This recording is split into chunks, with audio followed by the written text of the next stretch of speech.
Welcome to Nada Yada Island. Next on Metro's Nada Yada Island podcast. I almost fainted when the 4 new bomb shelves arrived. 4 free Samsung Galaxy A16 5G phones at Metro. No way. And finding out the 4th line is free. Oh, things got heated. That's wild. Join Metro and get 4 free Samsung 5G phones. Only at Metro. Plus tax. Bring 4 numbers and an ID and sign up for any Metro Flex plan. Not available currently at T-Mobile or been with Metro in the past 180 days. Welcome to Mind Love, episode 31. Today's episode is all about how to sleep like a boss. Emotional or anxiety, depression, and so forth is very often connected to sleep deprivation. Turn up your frequency with Mind Love. Bite-sized brain hacks for seekers, dreamers, and doers. It's time to give your mind a little love with your host, Melissa Monti. Hello, friends. First off, Mind Love is now a CastBox original. CastBox is the fastest growing, highest rated podcast app on both iOS and Android, where you can get all of your favorite podcasts. It has a super clean layout, and you can create playlists and download episodes to play offline. It's my personal favorite and where I listen to all of my podcasts. Don't worry, you can still listen to Mind Love wherever you get your podcasts, but I hope you'll give CastBox a try. Second, don't forget to subscribe on whatever podcast platform you're listening on, and leave a review if you can. Reviews really help to entice more amazing guests, plus it helps me grow the show, which ultimately helps me give more value to you guys. Today we're talking about sleep. It's a topic that's been requested a few times, and apparently it's a huge problem. 50 to 70 million adults have a sleep disorder. Over a third of the population gets less than 7 hours of sleep per night, and insomnia affects 30% of adults. As we'll learn in this episode, sleep deprivation can affect every area of your life, including mood, brain function, obesity, your immune system, reproductive health. The list goes on. Our guest today is Christine Hansen. She's an international sleep expert, speaker, certified sleep coach, nutritional therapist, and best-selling author. She's been featured in some pretty impressive places, including The Guardian, Reader's Digest, Huffington Post, and Entrepreneur on Fire. It's hard to even pick 3 key things that we'll learn because in this episode, we're covering everything I could think of regarding sleep. We will learn how much sleep you really need, why your sleep might be suffering even if you're getting the recommended hours, how your dreams help process emotions, and all the sleep hacks imaginable, including sleep tools, power naps, avoiding jet lag, the works. Before we dive in, I want to invite you to sign up for the Morning Mind Love. You'll get short daily reminders of your own beauty, worth, and power so you can start each day with a positive mindset and keep your vibes up between episodes. To sign up, visit mindlove.com and sign up right there on the homepage. You'll get some amazing free gifts when you do.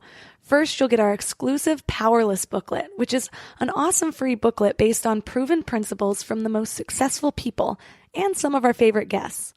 Plus, you'll get a free guided affirmation meditation set at the miracle tone, which is known to help attract love, health, and abundance into your life.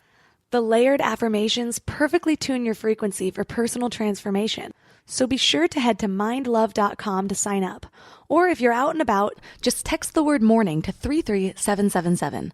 That's morning to 33777. Mindful eating is an essential part of self-care. Every part of our life is enhanced when we eat nourishing, healthy meals. But let's face it, eating right can be hard to maintain. Sunbasket makes it easy and convenient to give your body healthy, delicious meals at home. They have options for every lifestyle, including vegan, vegetarian, pescatarian, gluten-free, and paleo, all delivered to your door. Just go to the Sunbasket app and pick from 18 weekly recipes. Easily cooked dishes like Buddha bowls with braised tofu, soba noodles, and cashew lime dressing. Sunbasket works with the best farms and suppliers to bring you fresh, organic produce and clean ingredients right to your door so you can feel good about where your food came from. It's perfect for busy lifestyles because everything is pre-measured and easy to prep for healthy, delicious meals in about 30 minutes. Go to sunbasket.com/mind today to get $35 off your first order. That's sunbasket.com/mind for $35 off. sunbasket.com/mind. And now let's welcome Christine Hansen to the show. Hi, thanks so nice for having me. So what's your story? How did you become so interested in sleep? I don't think I was always aware of sleep, but I always known that if I didn't get enough, it would ruin and upset my complete day. So that's something that I've always known, but it was never really on my radar until I got pregnant with my daughter. And suddenly I was very aware of all the sleep deprived parents around me. And, becoming a first time mom, I was suddenly really starting to freak out. And I think it was especially when I saw my sister who had 3 children and never had an issue, but then her third one came along and she really suffered from sleep deprivation. Like I literally could just see her fall apart. And I was just like, okay, if I don't even get 1 hour enough of sleep, I already have a ruined day. What am I going to do with this newborn, who's going to keep me up for pretty much ever? And so I really dug into sleep and really also dug into pediatric sleep first. So I really looked at baby sleep. And when my daughter came along, I really implemented all I've learned. And then I continued to be interested in the subject. But it was only a year later that I really decided to leave the career that I had and actually create my own business and do that with sleep, because I just saw so many people around me who needed it. And from there, it was really a journey of becoming me as an entrepreneur, but also a journey of really discovering sleep, because I learned very quickly that sleep is incredibly complex. I switched from baby sleep to just working with adults very quickly after a year. And especially when working with adults, you have so much more different connections. And the more I learned, the more I realized how much is affecting sleep. So now it's pretty easy for me to see the connections. And when I talk to someone, I can see the string that is connected to something else and exact details what I want to look at. But that's how I got into it, basically.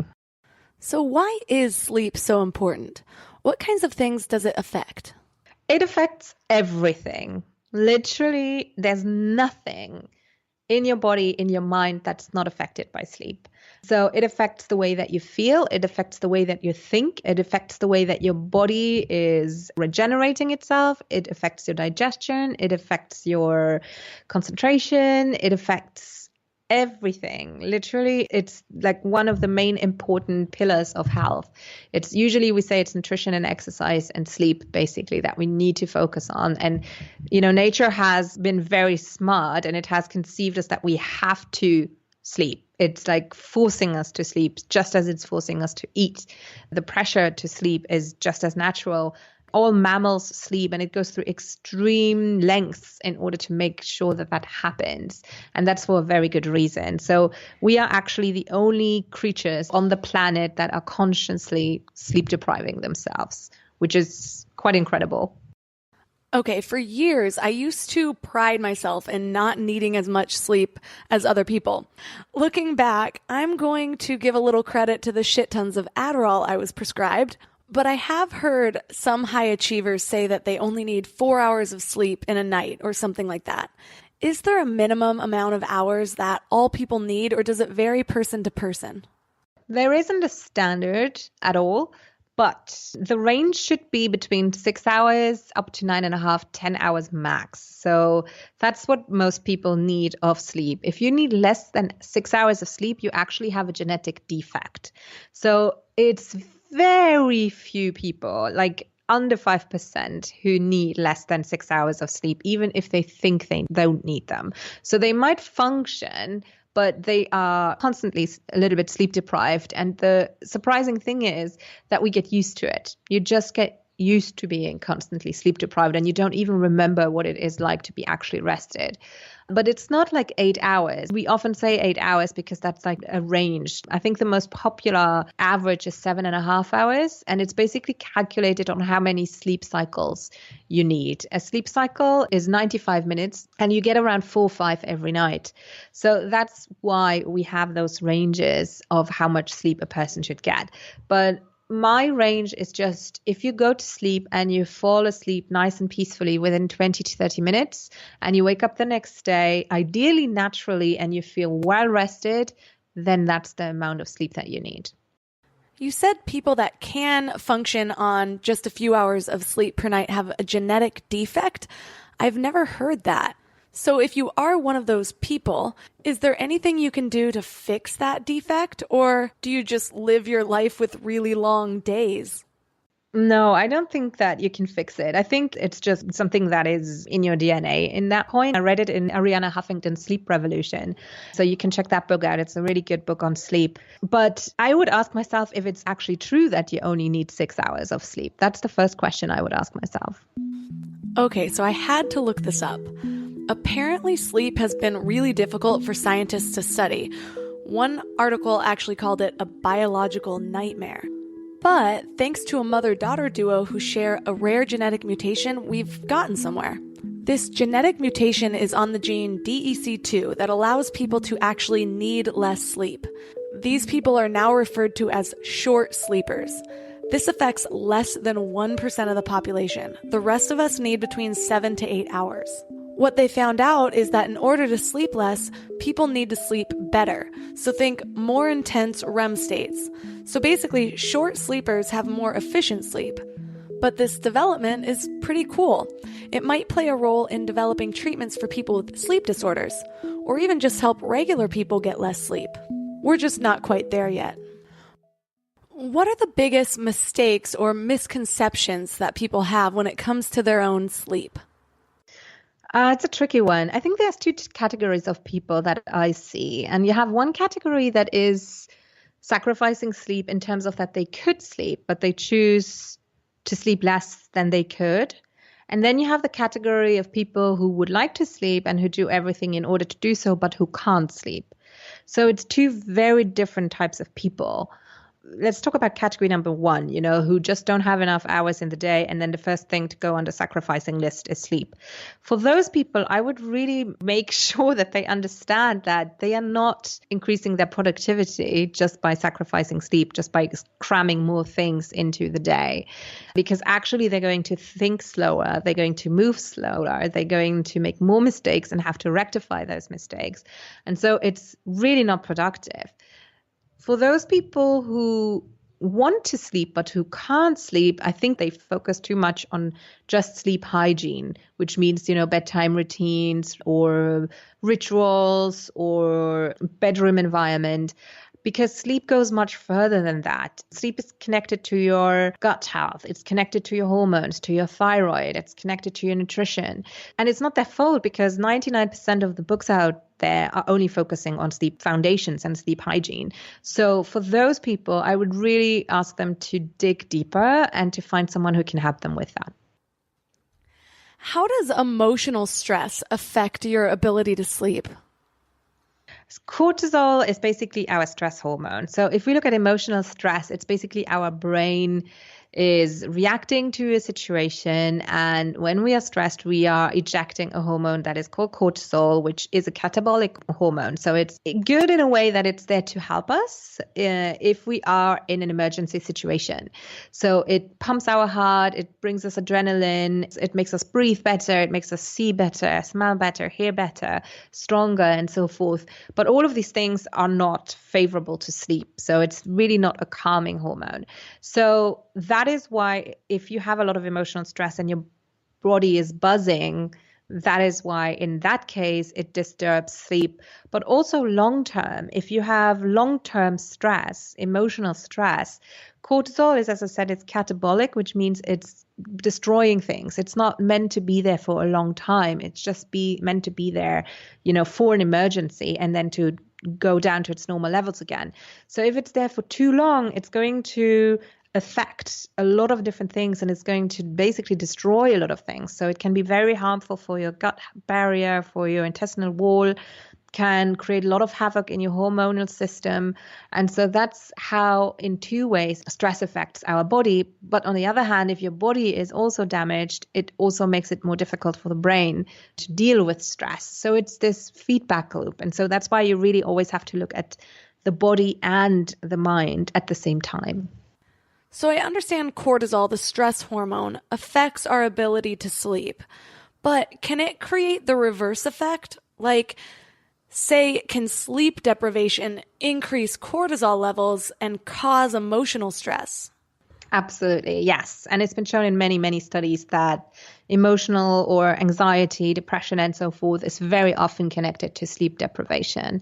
It's just making it a lot harder to deal with these things, to process situations that might be uncomfortable, that are stressful, trauma, all kinds of different situations. It's just, we all know it, all of us who just had a little bit not enough sleep. Our patience is just not as good as it is. Our mood is ruined. And so it makes it a lot harder to deal with emotional stress. On top of that, we have our dreams that are helping us with a lot of psychological issues.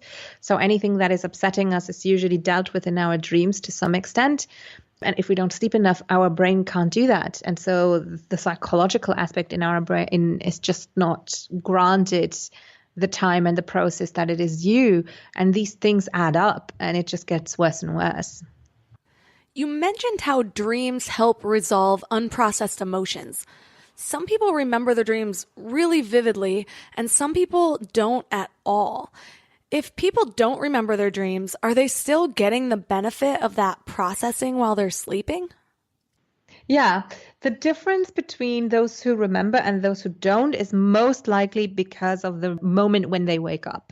So if you wake up very quickly after a REM cycle, REM is basically the rapid eye movement cycle or phase of your sleep cycle, which is when you're dreaming. If you have just a very short phase of light sleep after that and wake up, you are much more likely to remember than if you had a long term or a longer light sleep phase or even a deep sleep phase before waking up. You have to imagine that between dreaming and waking up, there's a gap, and the further that gap is, the more difficult it is to remember. So some people just always wake up pretty quickly after dreaming and remember them. And for some people, they wake up a little bit after that and they just don't remember, but they are dreaming. Everyone is dreaming. So are there benefits to try to remember your dreams, or is that just more of a novelty?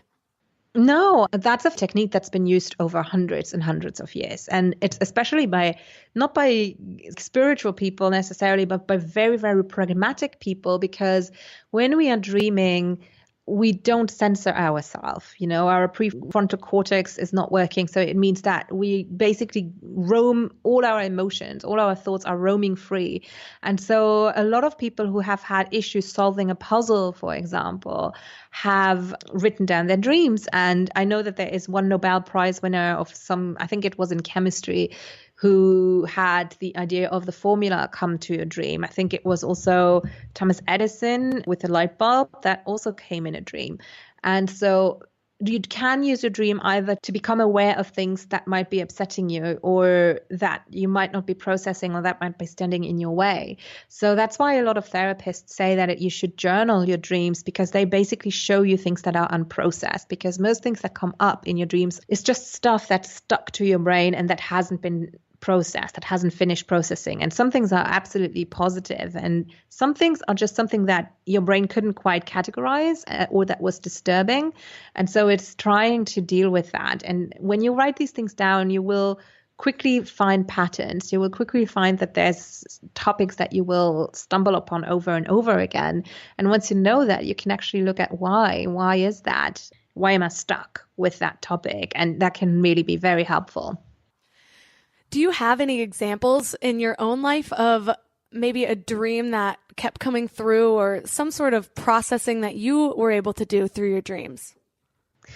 Ever since I've learned about dreams, I've become more aware of them when I wake up. So sometimes I will just lie there and I will think, where did that idea come from? So if I remember the dream, I will just go like, okay, hang on, that was this part and that part, where does it come from? And sometimes I can't tell, but sometimes I am very, very aware where it is coming from. And it's just like, I didn't know. I had no idea that affected me that much, for example. So I use it a little bit in terms that way in order to get to know myself a little bit better. I've never really used it in terms of to be more productive or to work on a particular topic. Not that much. Going back to insomnia, in doing research for this episode, I was actually surprised how many people suffer from this. But what are some of the leading causes of insomnia? So what I see in my practice most of the time is it's a combination. It's really not just one thing. It's impossible to say it's one thing. It never is. So I have the 5-step Sleep Like a Boss process, and it basically has 5 pillars, which are the sleep foundations, which means that stress management has to be addressed. There's just too much going on in the day. There might not be a great sleep hygiene in place, meaning there's no bedtime routine.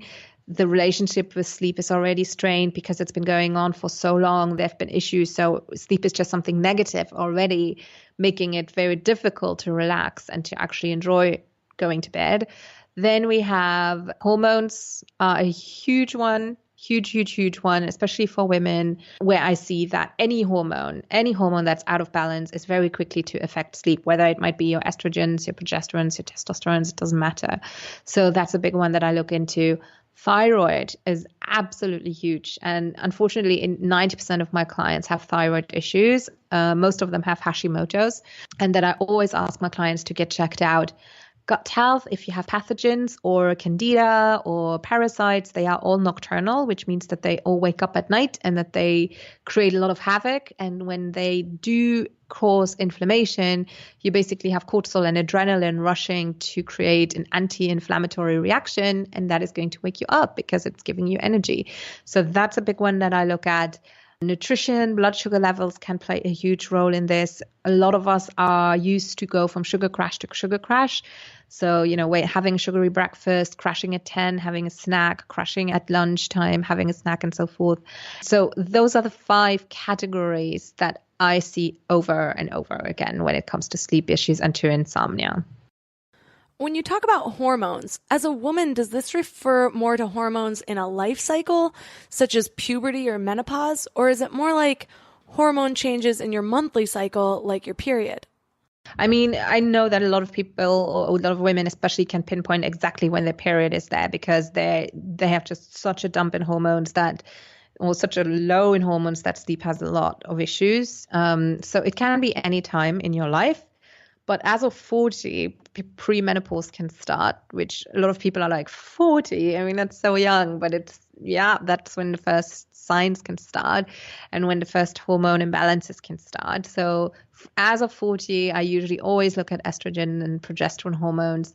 Menopause, for sure, big one. And pregnancy can also be an issue for hormonal deregulation. And it's just your body getting deregulated for your baby, but then having trouble to regulate itself back to normal patterns once your baby is born. So it's really important to get that looked at and to get that checked out in order to see that everything is, first of all, if you have enough of them and how they are used, because your hormones use different pathways and different pathways have different reactions. Some are favorable. And for example, your progesterone is not just progesterone. It takes basically 2 different streets in your body, one of them which is favorable and one which isn't. So when you get testing done, really make sure that that's included, because they might say you have enough of it, but if they don't know what your body does with it, it's not an answer, so you kind of have to go digging there a little bit. You mentioned just your relationship with sleep can affect it. I remember hearing tips a long time ago, like you shouldn't have a TV in your bedroom so that you associate your bed with sleep. But what are some other ways to fix your relationship with sleep? Something that I use, and it's kind of a weird strategy, but I want people to start to personify sleep, to kind of think of it as a person and ask them, what's your relationship like with sleep? Like, are you respecting it? Do you actually like it? And if you don't, you kind of need to get it back. You kind of need to be nice to it and love it and have a great relationship. So something I sometimes do is to tell my clients to write a letter to sleep and to say, to get their anger off their chest and to say, I'm so frustrated with you, but then also write a love letter to sleep and also telling it how much they love it, how much they love to just sleep and to be rested and to feel warm under the covers and to have that time of day to just, be in peace. And that can be very, very helpful. And it sounds very weird, but it is weird writing to sleep. But it makes you aware that you're already getting stressed just by thinking of going to bed. And so that's definitely something that I like. I don't like for people to be overly serious in terms of that they're stressing themselves out for sleep, but I also don't want them to be negative to it. This is one of those times that I really need to recognize progress. My letter to sleep 5 years ago would go something like this. Dear sleep, you're so needy. How am I supposed to get anything done around here when you're taking up a third of my life? Sometimes when I wake up from you, I have no idea how I got there or who invited that other guy. Why don't you do you for a while while I do me? I've got something that'll get rid of you at least until tomorrow. Cheers, bitches. Not so sincerely, Party Girl. Cut to me slamming a vodka pineapple to wash down whatever pill someone hands me without as much as a simple inspection. But here's to personal growth, because now it would be more like, Dear Sleep, I cherish our time together. Every time we part ways, I leave feeling refreshed, nourished, and ready to conquer the day. Thank you for sticking with me through all those years of neglect. Let's catch up for a quick 20 minutes around lunchtime, okay? Love you forever, Melissa.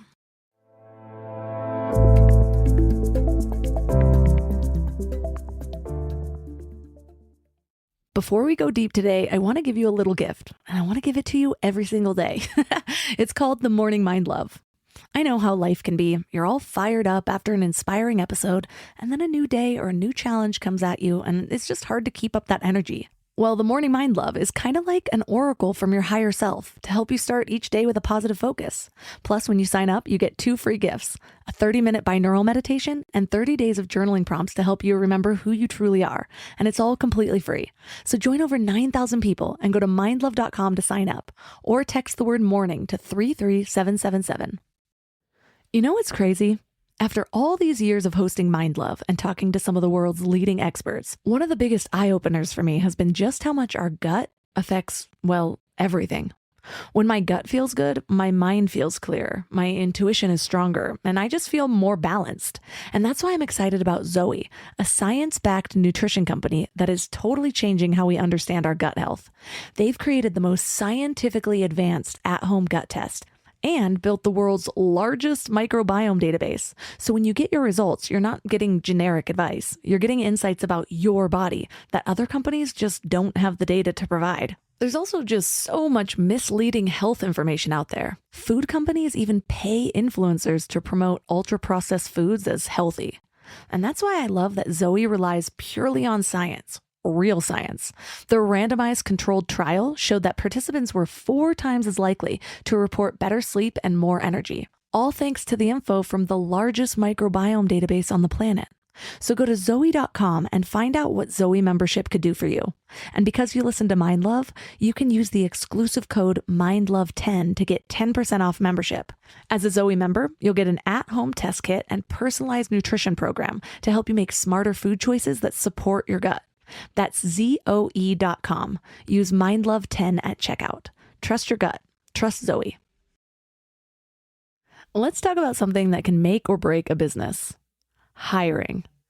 I remember when I was first scaling my business, I needed help, but the thought of sorting through endless resumes and conducting interview after interview just felt so overwhelming.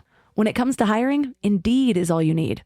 What sets them apart is their sponsored jobs feature, which puts your job post right in front of the candidates you actually want to reach. So you don't have to sit there hoping that the right person stumbles across your listing. And here's what's amazing. Sponsored jobs posted directly on Indeed get 45% more applications than non-sponsored jobs. In fact, every minute, 23 people are hired through Indeed worldwide.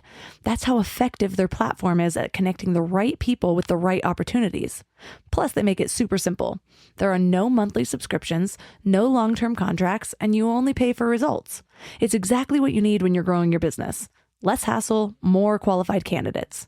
So there's no need to wait any longer. Speed up your hiring right now with Indeed. And listeners of this show will get a $75 sponsored job credit to get your jobs more visibility at Indeed.com/mindlove. Just go to Indeed.com/mindlove right now and support the show by saying you heard about Indeed on this podcast. Indeed.com/mindlove. Terms and conditions apply. Hiring? Indeed is all you need.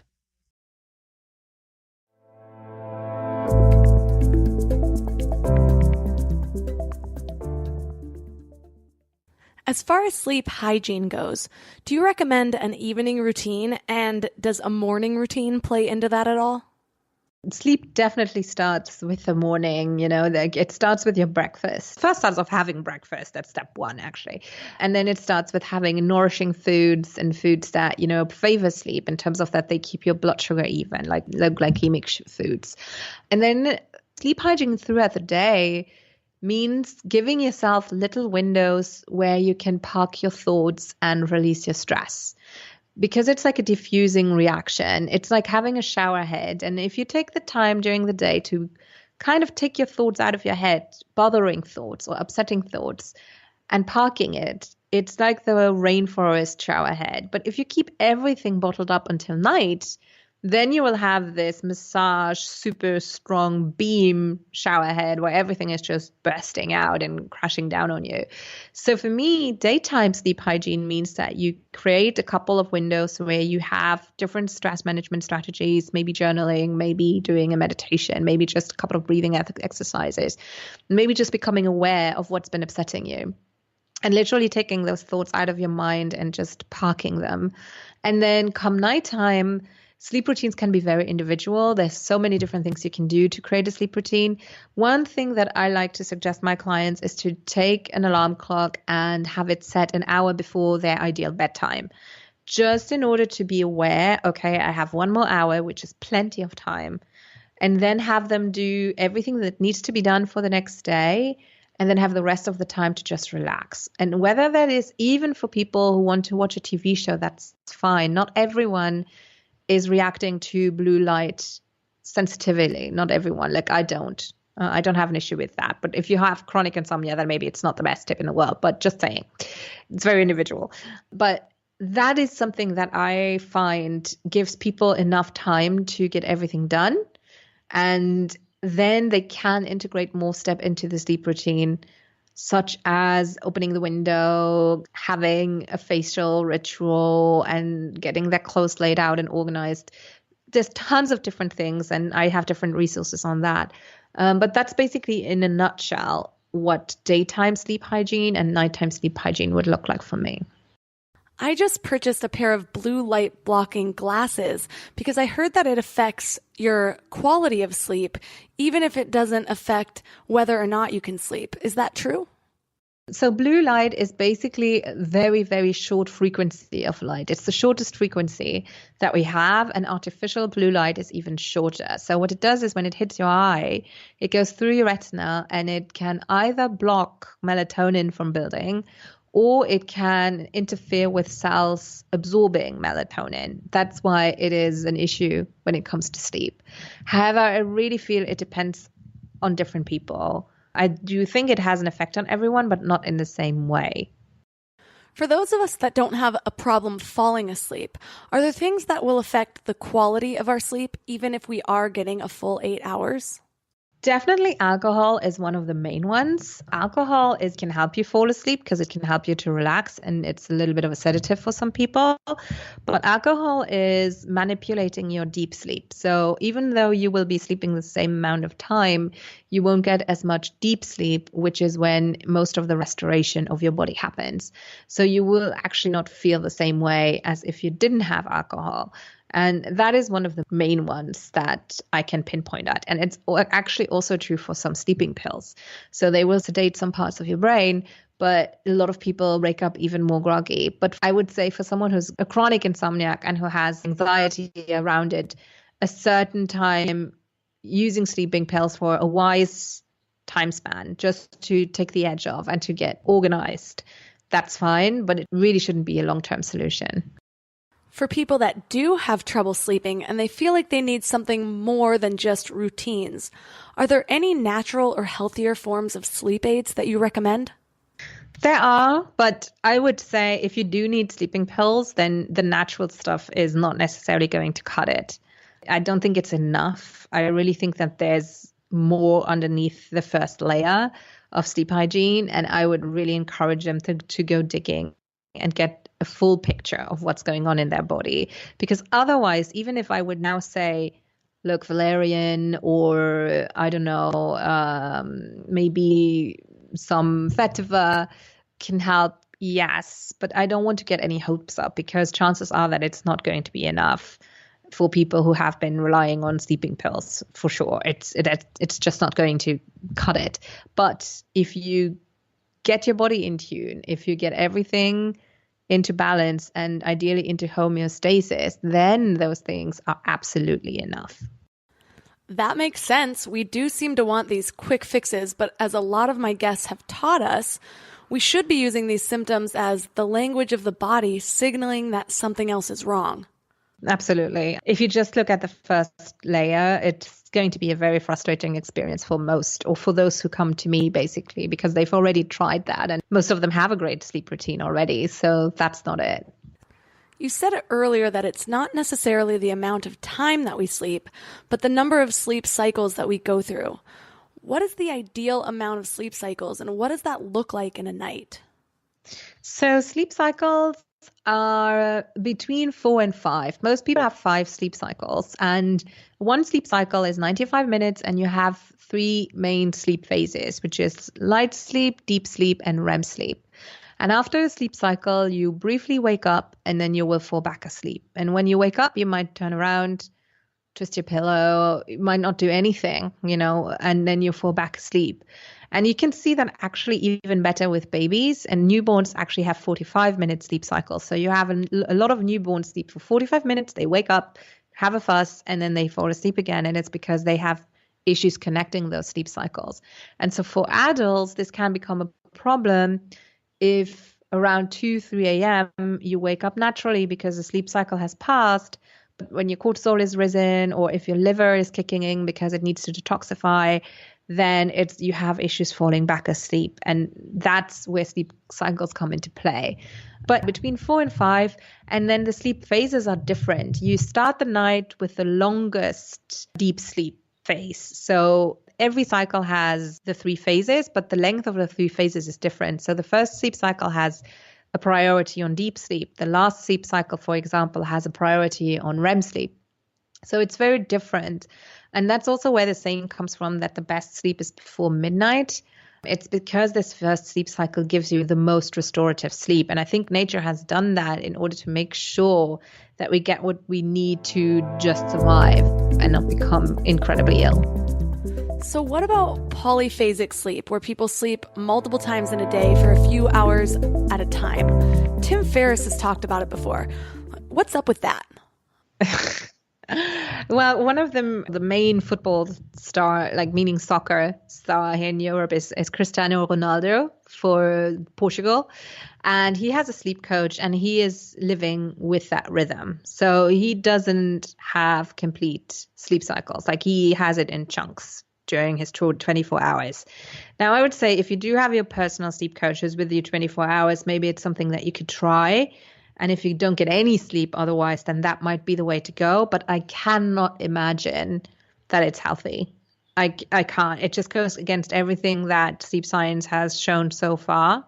And I think if every mammal on the planet has night when it's dark to sleep, there's a reason for that. I agree, especially with everything we're learning about circadian rhythms and how our bodies are better in sync with the sun and moon cycles. Polyphasic sleep kind of seems to go against nature. I've also heard that it's better on our bodies to wake up at the same time every day. And if we have to go to bed late, instead of making up for the missing hours sleeping in, we should just take a nap. If you don't get enough sleep, you build up sleep debt, basically. So I would say, ideally, you get enough sleep, right? But let's say you know how much sleep you need in order to be really refreshed. Then I would say reverse engineer. So let's say for me, it's 7.5 hours. I would reverse engineer my wake up time that I need minus 7.5 hours. And half an hour before that would be my bedtime when I would like to be in bed, for example, right? Then I would set my alarm clock to be the same. Yes, because it is really going to train your body. It's very simple. It's literally going to train your body to wake up then. But you also need to look when you go to bed. If you go to bed too late, I definitely prefer the nap rather than sleeping in, because keeping the same time waking up is just keeping you in the rhythm. And the nap is definitely going to be restorative. Keep it to 20 to 30 minutes max. And I had a client who had an issue with her circadian rhythm, and with her, she had to get up the same time every day. If we just changed it to 15 minutes, she would have awful issues with getting up and just getting anything done in the morning. So it is a much overlooked strategy that you have to implement. And I think for a lot of people, it would be very helpful. Getting into the basics of an effective power nap, you said that 20 to 30 minutes is ideal. I've been napping more than I ever have as of lately, and first of all, I love it. And second of all, I don't always fall asleep, but I do feel recharged anyways. Am I still getting a sort of meditative or restorative rest if I don't fully fall asleep? Yeah, I definitely think so. Like my husband, he is just like, he lies next to me and he's like, 20 minutes, I hear him snoring and bam, after 20 minutes, he's up and he's like, okay, here we go. I can't do that. I can't sleep for 20 minutes. If I do that, I'm just going to be off for an hour and a half. So I rest for 20 minutes and it is different, but it is definitely better than a cup of coffee because it's just helping your brain to relax for a moment, to get some of that cerebral fluid going and to just give you that energy back. Speaking of your husband, do men and women sleep differently? There's been some studies that have recently shown that women need a little bit more sleep, apparently. But in general, there's not too much difference as far as I know between the way that sleep patterns look like or all of that, those kinds of things. In sleep disorders, yes, I think men are more prone to sleep apnea, I think. But don't quote me on that. No, in general, it's pretty much all across the board. So now, coffee. I love coffee, but the more I hear people cutting back on coffee, the more I feel I have to too. Plus now I work at a co-working space sometimes, and I know a lot of other people do too, where coffee is free flowing. So what are the downsides of that? So I need my coffee in the morning, like for sure, just because I like the taste as well. And I did cut out of coffee and I really noticed when I got back on it, how it winds me up. But the problem is that just like hunger, you have sleep pressure building up. You know, just like you get hungry, you get tired during the day. And that's because of a chemical that's called adenosine. And caffeine and adenosine are just one molecule apart. So they look very, very similar to your body. The difference is, though, that if you have coffee, it basically stops that sleep pressure from building, but it doesn't give you the refreshment that a power nap would do, for example. So that's the main reason why power naps are preferred to coffee, for example. The other thing is I don't mind having coffee, but just don't have it too late. It can have an effect up to 6 to 8 hours in your body. So for someone who's not sleeping, I would be a huge advocate of not having coffee, like maybe 1 cup after lunch and then cut it out. For me personally, I can have coffee for dessert in the restaurant at nighttime and I will still sleep. I am the same way, actually. How does your age affect your sleep? It doesn't much. That's a really good question, but a lot of people think that the older they get, they need less sleep, and it's not true. You actually need the same amount of sleep. What does change, however, is your sleep phases, the way that your sleep cycles are structured. That changes. And something that a lot of people don't consider is the older we get, the less we tend to move, the more we are stagnant, especially with very old people in homes, for example. They are exposed to a lot of light, don't get much movement, don't get too much sunlight, don't get a lot of fresh air. All of these things make it impossible for the body to be actually naturally tired. So it's not true that we need less sleep, but there is an issue into how we sleep.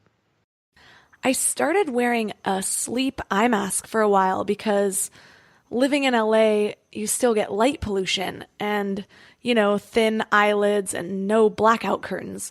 But then I heard that even with an eye mask, if our skin is exposed to light, we can still be stimulated. So should we be getting blackout curtains? Is that a real thing? Yeah, absolutely. Your skin is just as receptive to light as your eyes are. So for people who are very sensitive to light, blackout curtains are an absolute must. Absolutely. Like, it's weird because here in Europe, most of us, we have these roller blinds. It's very different. It's not like a rouleau, but I don't even know how to describe it, but our room is literally pitch black. And I see it so many times, especially with kids, with babies, that they sleep a lot better if it's pitch black. And for adults, it's actually true as well. And some people are really sensitive to light. And even with the eye mask, the skin is still reacting to light. And so an eye mask is not going to cut it for them. But I would always start with an eye mask and see if that makes a difference. Then stage 2, I would try black bin liners, rubbish plastic bags, and tape those to your windows with just like painter's tape, just to make sure you don't have to invest on the big guns straight away, and see whether it makes a difference. And if it does, then you can go ahead and invest into real good quality black blinds.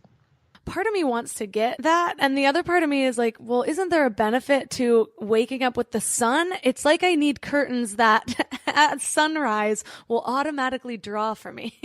Ideally, yes. But it's winter and summer is going to be different if you live with seasons. So that's already one thing. And secondly, it might not be ideal you would have to adapt your going to bed time as well. So you'd have to go to bed earlier in summer and later in winter. So unfortunately, because most of us do have a social schedule, we can't really use it to our advantage the way it would naturally be ideal. So it could technically work for those of us setting our own schedules if we put sleep above our social lives. The only time I really have blackout curtains is when staying in hotels while traveling, and sometimes I just feel like I wake up groggy. But to be fair, I haven't stayed in a hotel in a while because of Airbnb, and previously when traveling, I was drinking more than I am now, so that makes sense. But speaking of travel, let's talk about jet lag. Any tips to avoid it? So jet lag is basically when your biological clock is confused, because we all live with a biological clock which works in the most basic senses with daylight, nighttime, light, darkness, our hunger, temperature of our body, and so forth. And if you're jet lag, your body clock needs time to adjust. And we can say that for every 2 time zones, your body needs 1 hour to adjust. So that's a good trick to have, because you can basically prepare for wherever you're traveling, especially if it's a long haul flight. Tips that I always use is to book a flight that arrives during the day. Landing and having daylight on your side is always a big help rather than landing at nighttime. So I would always recommend landing at daytime. Staying very hydrated is a big one. No alcohol, no coffee during the plane, ideally. It's going to dehydrate you. It's going to make it much more difficult to have any energy left. What kind of seat you can have. If you can go to seatguru.com, you can look at the best seats in a plane, book that one. Making sure that you have a sleeping mask and earplugs with you, absolutely lifesaver so many times. Yeah, there's tons of different things you can do. My hands down best jet lag tip is to not eat on the plane, which is super hard if your flight is long. But the stress of flight actually causes your digestive system to completely shut down. So ever since I stopped eating on flights, I swear it's made the hugest difference. Okay, so something that's always fascinated me is sleepwalking. What causes that? What's even going on? So sleep self-walking is something that can run in families, and it's basically when you are stuck between 2 sleep phases. So you are stuck between being awake and being fast asleep. And so that's when you're kind of in limbo land. And that's, when you can start sleepwalking, have night terrors are often connected to that too. And that's basically how it manifests. So your body kind of wants to be awake. It also wants to be asleep. And so it just fires different impulses. And that's when sleepwalking can happen. And that's why the easiest thing is actually not to necessarily try to wake people up who are sleepwalking, because you could get them stuck even further, but then to just gently guide them to safety and make sure that everything is proved. If you do have someone who's sleepwalking, it can last a long time. It's been connected to sleep deprivation, actually. So first, make sure that they get enough sleep, and also make sure that they can't hurt themselves. So having a stair guard and things like that in place. Wow, being stuck between two states of consciousness sounds like the premise of a really interesting horror movie. You don't know anything about it. It's the same with night terrors. Night terrors are very different from nightmares. Night terrors often happen in children between the ages of 6 and 8. And night terrors are a lot worse, or they look a lot worse. The kids will just scream their head off. They will talk to you, but they will not be awake. And then usually they fall asleep. And then just after that, they wake up because basically the conflict between their sleep phases has been resolved. And they don't remember anything at all, but it looks very bad. Let's put it that. It looks very scary. Geez, like, is my child possessed? Yes, a little bit. Okay, so before we finish up, do you have any other sleep hacks that we haven't covered yet? So eye mask is my number one for sure. Another one is making your bed, which is really weird. But taking that 1 minute to make your bed in the morning is just going to make it so much more inviting to go to bed in the evening. Also having a little cleanup routine, making sure your bathroom is nice, not too bright lights in your bathroom, because if you are sensitive to light, the impulse is it's morning, So if the brightest light in your whole house are in your bathroom, then it might be nice to dim them or even to have candlelight and to just really have that process making your body trigger that it's definitely time to go to sleep. And then just enjoying it so much, looking forward to sleeping. And if you aren't sleeping, then talk to me and you'll be looking forward to it again very soon. For listeners who are having trouble sleeping and are interested in learning more about you or working with you, where can they find you online? The easiest thing is to go to sleeplikeaboss.com. And they can find me there. They can shoot me an email at christine@sleeplikeaboss.com. They can just find me on all the regular social media channels. And I've just released a new mini free video series, which they can get. And you go to sleeplikeaboss.com/3 steps to sleep. It's pretty cool content. For easy access to all of the links Christine just mentioned, head to our show notes at mindlove.com/031. Personally, I didn't realize so much went into a good night's sleep, but I'm already eager to go to bed tonight. Don't forget to head to the show notes for all of those great resources. Again, that's mindlove.com/031. And I'm also going to be linking to a pair of blue light blocking glasses that I just bought. They're super cute and they have tons of great styles. It's from a website called ladybossglasses.com. And no, I'm not an affiliate or anything. They're just the cutest blue light blocking glasses I've ever seen. I'll also link to their Instagram because, man, these things are cute. I haven't received them in the mail yet, but I will obviously be taking photos for you on MindLove's Instagram so you can see what I mean. If this episode was helpful for you, please leave a review on iTunes or a comment on CastBox. Also, don't forget to sign up for the Morning Mind Love. Listeners have been loving it, and I've been getting so many great responses from all of you. I want to give a shout out to my listener of the week, Alicia. She sent me the sweetest email after signing up for the Morning Mind Love and getting all of the freebies that come with it. She says, "Thanks so much for these free resources. They're some of the best I've ever received, especially the daily planner. I found you through your podcast and love the variety of topics you cover, signed up for the Morning Mind Love a few weeks ago, and each one has been pure gold." Thank you so much, Alicia. It really means a lot to hear from my listeners and to hear how you're using some of the amazing tips from our incredible guests to improve your lives. And last, if I haven't asked too much of you guys already, I've been ramping up my activity on Instagram. So if you're an Instagram lover, follow the podcast at MindLovePodcast or follow me at MindLoveMelissa. I've committed to doing at least one Instagram live per week, as well as sharing some of my other tips that I'm using to level up my life. I love each and every one of you so much, so thanks for giving your mind a little love today, and I'll see you next week. Thanks for tuning into Your Higher Frequency with Mind Love. Head to mindlove.com for a free gift to keep your vibes up until next week.